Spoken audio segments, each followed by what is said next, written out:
With the Brian Robinson Jr. era of RB1 in DC inevitably ending over the next couple days or within the next week when roster cuts go down next week, we are walking into 2025 with a presumed backfield of starting Bill Croskey Merritt, Austin Eckler, Jeremy McNichols, and if we keep four, Chris Rodriguez Jr. Today, I want to talk about reasonable, realistic floor, ceiling, and statistical breakdowns of what Bill and the rest of the running back room can put out on the field in 2025. Also, Washington had a name change today, but not to the moniker or the team name, to the training center. It no longer sounds like reading a deposition or a CVS receipt, but let's talk about it.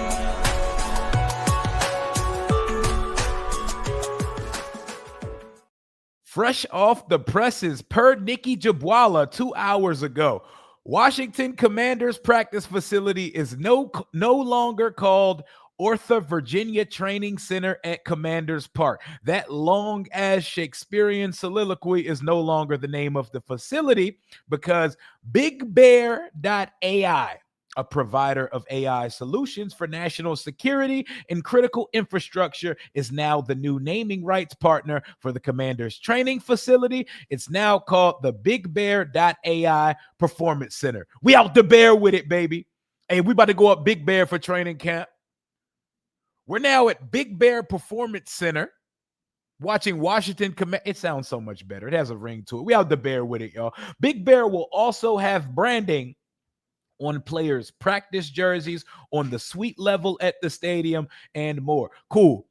Throw some of them Northwest patches on the practice jersey off. You know what I'm saying? My ex-wife works at Northwest. So, you know what I'm saying? I don't need a reminder of her every time I look at my football team. But that's just me being King Petty. There is a new name to the practice center. That's not what this video is about, but we had to start there. I would throw some highlights on the screen of Bill in preseason game number 1, but I do not feel like playing with the NFL copyright police. So y'all finna get a nice picture of game uniform RB1 Bill Croskey Merritt. And he put it out there that he wants to go by Bill, you know, like Champ Bailey, Debo Samuel. Some guys go by nicknames, some guys go by one name. Just call him Bill. You don't got to connect the last name with it. So we were doing Commanders Kings last night, and I brought about this topic, and I felt like I needed to do an isolated video because I feel like takes are all over the place when it comes to Ja'Cory Croskey Merritt. So I want to be the voice of reasoning in the expectations in year 1 for 7th round pick, Bill, and the rest of the running back room as well.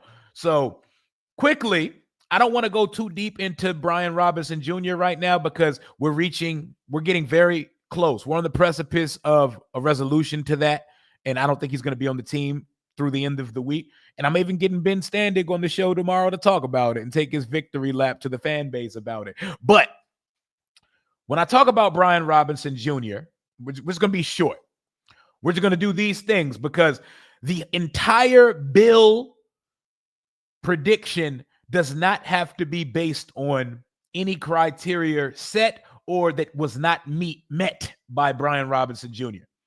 B-Rob never ran for 800, but he flirted with it every year, and he damn near had it one year. He was on and off the injury report a bunch over the last couple years, and we all know what happened to him his rookie year, and he ended up still getting on the field and running for almost 800 yards. Never eclipsed 4.3 yards per carry. That is one of my major bullet points with Brian Robinson. And he lacked big playability and the knack for creativity. Now, when I say the knack for creativity, running back is not a position where you need gaping Red Sea style holes opened up for you all the time. Only about 2 or 3 offensive lines in the league are giving that to their running backs on a consistent basis. Baltimore, Philadelphia, Detroit type shit. But your running back, especially your starting running back in the NFL, should have some sort of creativity and ability to find yards even when they're not there. We have not seen Bill get a full game workload yet. We saw similar or something like it versus Scabs the other day and behind players named Bobby Hart and Foster Sorrell, guys that will never block on an NFL Sunday afternoon. But we haven't seen Bill get the volume yet. But even in the small sample size appetizer hors d'oeuvres that we've seen from Bill Croskey Merritt in the preseason so far, we've seen that he doesn't go down on first contact. He is really, really good at turning nothing into something, and he's quick, he's shifty, and he's agile. And that is a skill set that is dynamic and that is a better fit for the offense that Washington runs.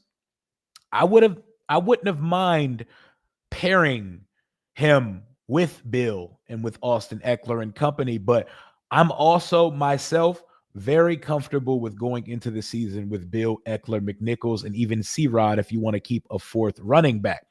Going into what Washington did in 2024, before we go into these statistical predictions for the 2025 season for running back one and the rest of the room, Washington was the most deceiving rushing stats in the entire league last year. No, this is the players. No, I want to pull up team stats real quick, because when you look at team rushing stats, some casual fans going to tell you, oh, Washington is lights out when it comes to running the football. They're one of the best running teams in the league. And we're not. We have a cheat code, and the cheat code is what makes everything go round for this team. So I'm pulling up last year's rushing numbers from the 2024 season. We were only outrushed by the Baltimore Ravens and the Philadelphia Eagles. 2,000-yard rusher, 1,900-yard rusher. Do you know why Washington's on this list and ran for 2,619 yards? Because the fucking quarterback led the team in rushing. And yes, I know Lamar is capable of 600-700 yards, or even up to 1,000 in a year. But also Lamar has a 2,000-yard running back now. Jalen Hurts has a 2,000-yard running back. There is one thing that is not common in these top 6 teams on the rushing list.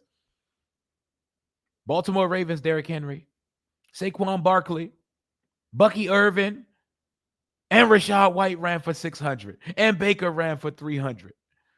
The Packers got Josh Jacobs. The Lions got a two-headed monster of Jahmyr Gibbs, who is top 3-4 in the league. David Montgomery is what Brian Robinson Jr. aspires to be. Do you get my drift?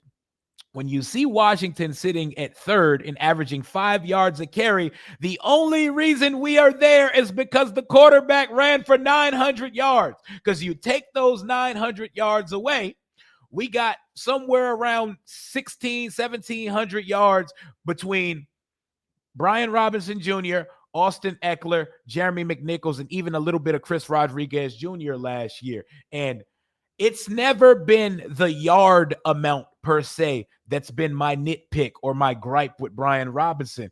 It's the lack of big play ability. When I look at the 4.3 yards a carry, that's not going to get it done in this league.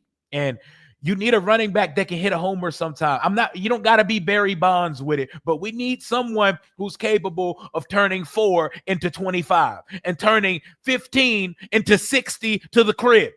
Someone that can chuck the deuces up to the defense every now and then. Look at this list, y'all. Derrick Henry, Saquon Barkley, Bucky Irvin. Green Bay Packers have Josh Jacobs, and we know what the Lions got, and you could keep going down the list. There needs to be some type of dynamic running back with the capabilities of changing the game. That's why when I argue with NFC East rival fans about how much weight Jaden has to carry, your quarterback does not have to be the run game and the pass game. And that's why Washington went out and spent money on the offensive line. They go bring in a Deebo Samuel. They go bring in a Jalen Lane, and they draft Bill Croskey Merritt in the 7th round of the NFL draft. And he looks like he's going to be the lead guy in this room. I don't care that C-Rod got the first carry in that game the other day. That does not move me. Like, That's the third or fourth running back on this team. But looking at last year's rushing leaders, just to kind of juxtapose or to set some baseline expectations of how I'm going to break down my stat predictions, let's look at what some guys did.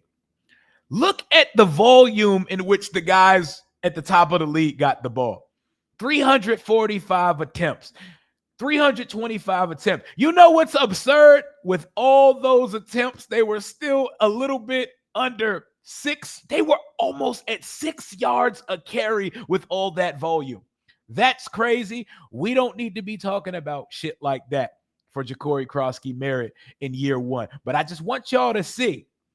All you got to do is scroll down to the 20s, and Jaden Daniels is 23rd in the NFL in rushing as a goddamn quarterback.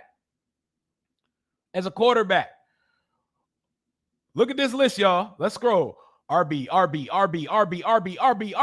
It's all in Lamar. Obviously, Lamar, we know what Lamar do. Lamar also ran for 900 yards last year. We know what Lamar Jackson does. But when you throw that 900 with a running back that also ran for 2,000, that's insane. That's absurd. And even their depth running backs get busy as well over there. But these are the things that are happening in this league. And we don't need to have one of the better running backs in the NFL, but we need to be somewhere in this picture above Jaden Daniels. There needs to be some type of running back ability that can get us in that ballpark. But it's not a statistical thing per se, because Washington is a unique offense. So let's get into what my floor expectations are and what the potential ceiling is for Bill Croskey Merritt in the 2025 season. Man, I'm very excited to talk about this, man, because we all saw this. Well, the real ones, we saw this coming with Bill the entire time. But before we get into those specific numbers, here's a word from today's sponsor. I've been looking to find the best deal on Washington Commanders tickets for the 2025 season, which is why I want to give the sponsor of today's video, SeatGeek, a huge shout out. With over 28 million downloads, SeatGeek is the #1 rated ticketing app. There are more than 70,000 events listed on SeatGeek, including concerts, sporting events, festivals, and more. The NFL is right around the corner, and MLB is in full swing. I love using SeatGeek. Recently used it, lock in my training camp tickets. Most notably, I was at the Grand National Tour with my son, Kendrick Lamar, and SZA at Northwest Stadium. SeatGeek has your back. Each ticket is rated on a scale of 1 through 10, so you know you're getting a good deal. So look for the green dots. Green means good, red means bad. Plus, every ticket is backed by their buyer guarantee. And you know I had to come through for y'all using promo code RIO for $20 off tickets at SeatGeek. That's $20 off your first purchase with promo code RIO. RIO. Make sure you click the link in the description to download the app and have the code automatically added to your account so you can use it later. Thank you again, SeatGeek, for sponsoring this video. Prediction time for Croskey Merritt. Let's start with what his floor should be in 2025. And I'm going to put this out there right now. Stop looking at Alfred Morris's rookie season and thinking that that is a fair prediction for Bill Croskey Merritt in 2025. Rookies don't run for 1,600 yards. That was abnormal, and that was definitely someone out kicking their coverage. Alfred Morris was a fine NFL running back for a little bit, but he was never a 1,600-yard guy. The scheme and what we were doing with Robert created that, and he took advantage of an amazing opportunity. There will be none of that shit happening in this video for predictions, even for the ceiling part of this discussion. But my floor for Croskey Merritt, aka Bill Nye the Science Guy in 2025, 170 carries, 820 yards, 5 touchdowns. That's 4.8 yards a carry. 200 receiving yards, 1 touchdown. So that's 1,000 all-purpose yards, 6 total touchdowns, and about a little under 4.9 yards a carry. I'm going to say that to you one more time. 170 carries. There will be none of that 350 bell cow carry shit in year one for our 7th round pick. 170 carries, 820 yards, 5 rushing touchdowns, 214 receiving yards, 1 receiving touchdown. So that's 1,000 yards from scrimmage, 6 touchdowns, and almost 4.9 yards a carry. That would be a phenomenal baseline floor rookie season for a 7th round pick or for a running back in general that's in a committee. And someone here is going to say some casual, half-ass, lackadaisical take like, Rio, that's just about what Brian Robinson's been giving us. But listen, this is a different football team, and this is a different style of runner. This is all we need from Bill in 2025. We need 4.9 yards a carry. We need a guy that breaks some. Part of that 820 yards and that 200 receiving yards is there's going to be big play ability. Big play ability, a guy that can take some shit to the crib, a guy that can break open a game, a guy when the offense is lacking and needs a spark, can break a tackle, one cut, see ya up the sideline. That would be a great floor. You're not telling me that an Isaiah Pacheco type spark in DC would not be a phenomenal rookie year for Ja'Cory Croskey Merritt. Ja'Cory Croskey Merritt was almost Mr. Irrelevant in this draft class. I'm going to give you some numbers, though. For those who would say, Rio, that's not enough. We need more out of him. I need 1,300 for us to get rid of B-Rob. No, we don't, because in this one season, Bill would have run for more yards than Brian Robinson ever ran for in his tenure here in D.C. But let me put this into proper context. Bijan Robinson, top 10 NFL draft pick, first round guy. You know what he did in his rookie year while splitting carries with Tyler Algier?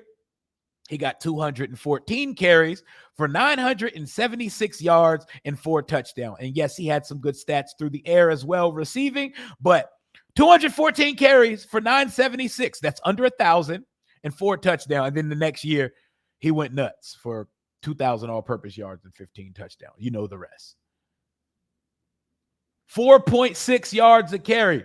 Bill, under the stats that I just threw out here, would have more yards per carry than Bijan Robinson.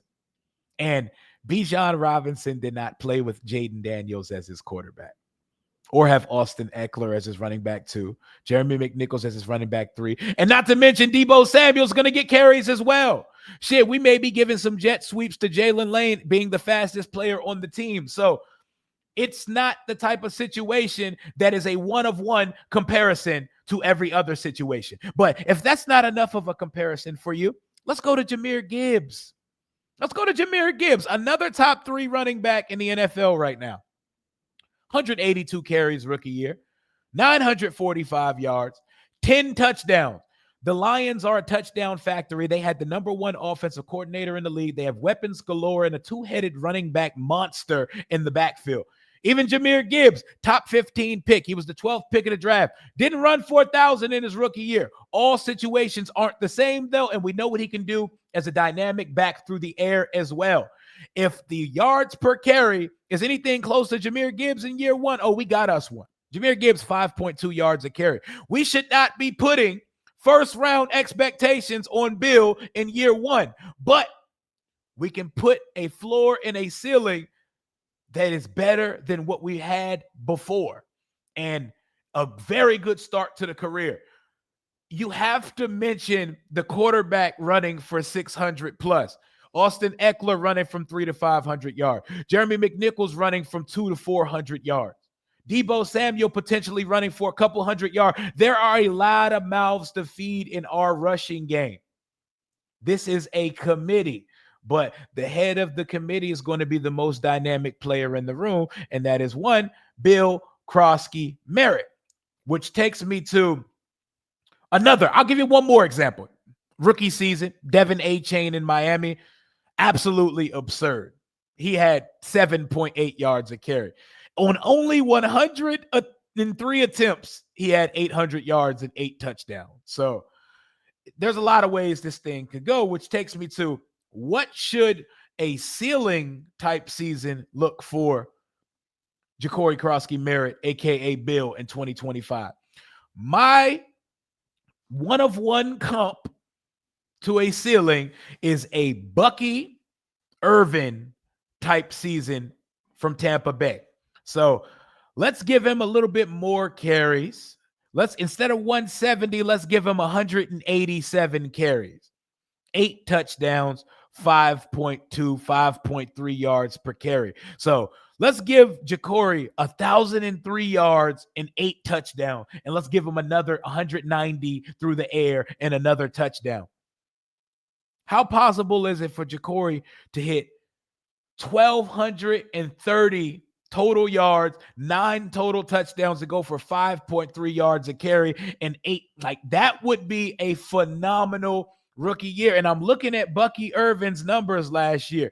Bucky Irvin, while sharing the backfield with Rachaad White, who gave them 613 yards and 3 touchdowns on 144 attempts, and Baker gave over 300. So he got 1,000 yards in the backfield between Rachaad White and Baker Mayfield, and Bucky Irvin still gave you on 207 carries, 1,100 yards, 8 touchdowns, 5.4 yards a carry in 2024.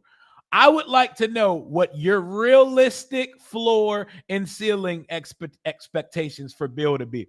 My floor for him is Isaiah Pacheco. My ceiling is Bucky Irvin, but realistically, it will probably be somewhere in the middle if he gets through 17 games as the leader of a timeshare committee of guys touching the ball in 2025. My main thing, Jaden Daniels does not need to lead this team in rushing yards ever again. I don't need that. I don't ever want to see it again. And I think Bill is capable of being a 1,000-yard back in this league, but I do also believe it's a little bit unrealistic, and we don't need to put that type of pressure or expectations on a rookie. And it's not as simple as, oh, y'all let B-Rob go and he ain't run for 1,000. It's a much more contextual and nuanced conversation than that. But those are my realistic expectations for Bill Croskey Merritt. So we're going from 170 attempts for about 825 touchdowns, 200 receiving and another touchdown, 4.8 yards a carry as the floor. And for the ceiling, I'm going 187 carries for 1,003 yards, 8 touchdowns, and another 190 receiving and another touchdown. So either way, I think we got us a starting NFL running back, and I don't think we're going to force him to be too much of a bell cow in year one.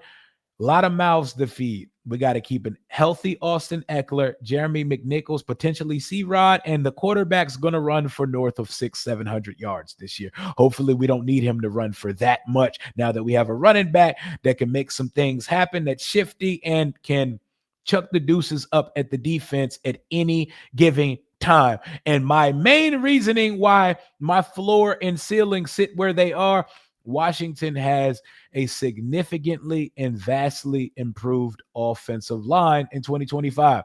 Laramie Tunsil, Brandon Coleman, Tyler Biadasz, Sam Cosmi when healthy, and Josh Connerly Jr. Andrew Wiley, if needed, was throwing Bama's out the club in the preseason game the other day. Our offense is going to be a force, and I think we're going to see a much better, much more dynamic running game headed by rookie Bill Croskey Merritt. And shout out to my boys Kenny and Reb from the On the Fence podcast for getting the first Bill interview. Shout out to them, and make sure y'all run that up and check that out when they drop that on the channel, I think today or sometime this week. That's all we got for right now.